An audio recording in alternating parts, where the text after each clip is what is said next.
Alright guys, MCU Collector here with the 5th video of the Marvel Legends series, Marvel Knights Man-Thing Build-A-Figure Wave. And here we have Blade. So very, very nice. My first introduction into Blade was in Spider-Man, the animated series. He had a little run in there, and then I did enjoy the movies with Wesley Snipes. So really cool special packaging here. You see you have Blade logo there up at the top. We have a special logo for Blade that I haven't seen before. So very, very nice looking. And you can see the side artwork there. We have a picture of Blade.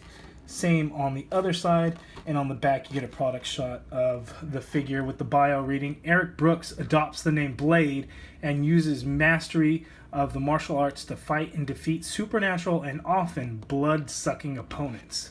So we have Blade. So let's open it up and take a look at the figure.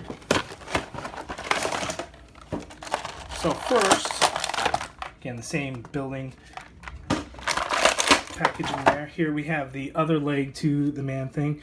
Just like the other one before, we have all the kinds of shading in there. We have a little bit of the pliable kind of texturing in there, which actually seems a little bit more stiff than the other, but you still get a good range of motion in there with that ankle rocker. So we'll put that to the side and we'll take a look at the figure all together. Right here, let's look at Blade. First, we come with two head sculpts. The one that comes with on the figure out of the package is more of a bald look, where this one has hair. But other than that, it's actually going to be basically the same thing. So we'll take a look at that kind of a little bit closer. But we have that there. He does come with a sword. So very nice there. Not a whole lot of paint to it other than the black and gold on the sheath. So it does look really good. The blade itself really doesn't have any paint. It's really just a flat gray. But it does look good, and I'm glad that it's not really warped. It's pretty straight. So I like that.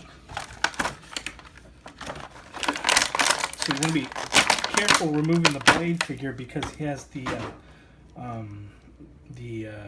holster for the sword. I can't think of what it's called at the moment. My mind's kind of going blank.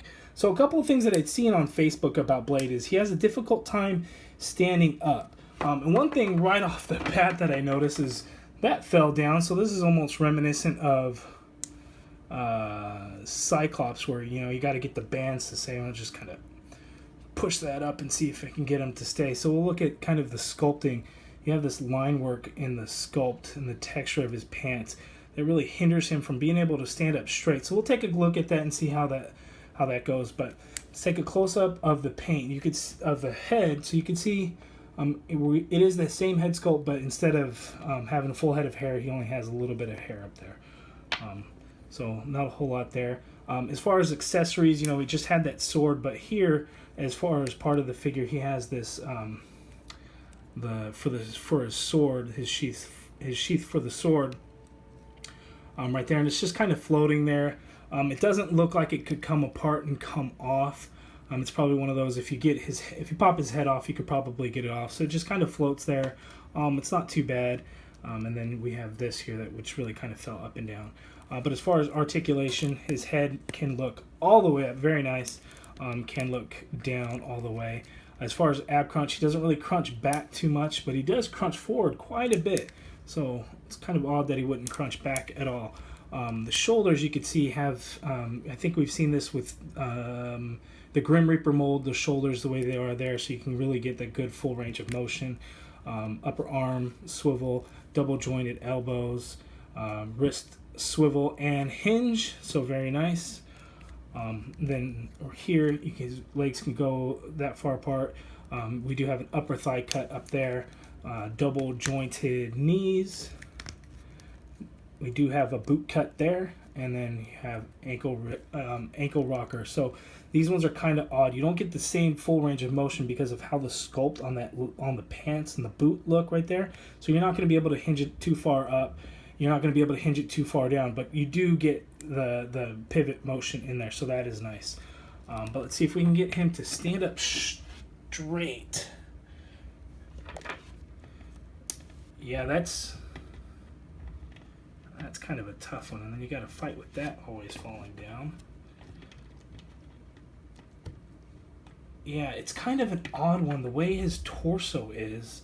To get him to stand up, he does look a little odd because you have to pull it back, whereas right there would be normal, but to get him to stand, If you bend the knees a little bit, it looks like he's really hunched over.